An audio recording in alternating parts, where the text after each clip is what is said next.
Good afternoon, Franz. It is me, Jackey, and today we will be reading Chapter 2 of Where Freedom Lies Bounded Behind an Island. And last chapter we did, Chapter 1, was The Island of Glass. Today I'll be reading Chapter 2, The Price of Defiance.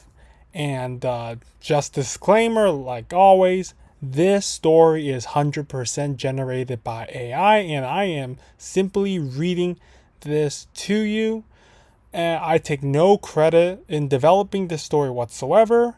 And let's begin. The authority did not waste time.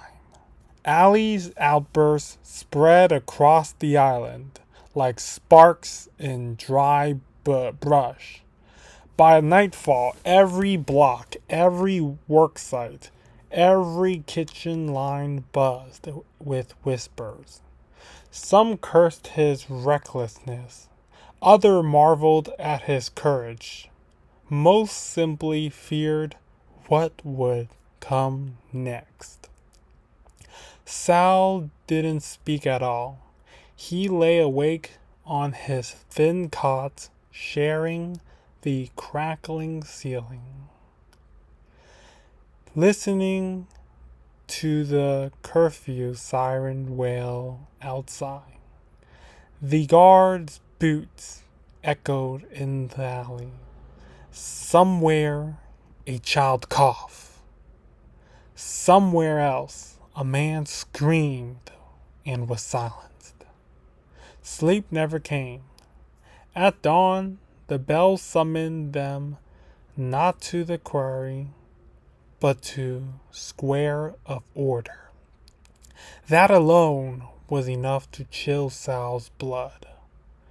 The square was only used for one thing: punishment. The crowd gathered, gray uniforms blending into a single faceless mass. In the center stood the platform, a raise of black stone, polished until it gleamed like oil. And there, bound at the waist, was Allie. His face was bruised, blood streaking the corner of his mouth. But his posture was unbroken. He stood tall, even in the chains biting into his skin. His eyes scanned the crowd, and when they met Sal's, they softened. For a heartbeat, Sal saw not a prisoner, but the boy who once whispered forbidden words by the docks.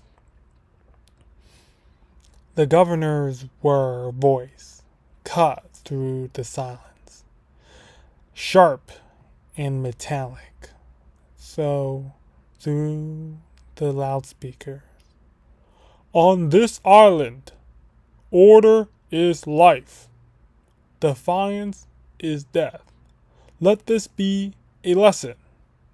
Those who resist will be crushed. The guards raised their batons. The first blow cracked against Allie's ribs. He staggered, but he didn't fall. The second split his lip. The third drove to one knee. Gasps rippled through the crowd, but no one moved. Fear held them tighter than chains. Then Allie did something no one expected. He laughed. It was ragged, broken, filled with pain, but it was laughter. His voice carried across the square, raw and defiant. You can break my body, he shouted, blood on his teeth, but you'll never cage us all. The guard struck harder. silencing him blow by blow. When at last he collapsed, motionless, the governor raised a hand, and the beating stopped. The crowd was ordered back to work. People obeyed. They always obeyed. But as Sal turned, he caught glimpses. Eyes no longer hollow. Jaws clenched. Fists curled. The island had witnessed something it had not seen in years. A man unbroken.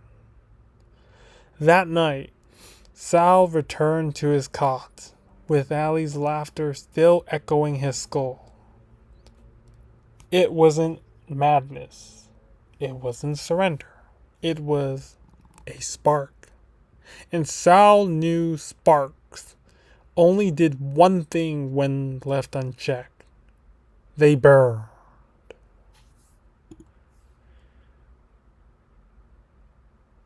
Alright, that concludes Chapter 2. Now, Chapter 2 is a bit shorter than Chapter 1. Chapter 1 kind of introduced two characters, Sal and Allie, who were childhood friends. And they're part of this, they're citizens of this island where it's run by higher authorities.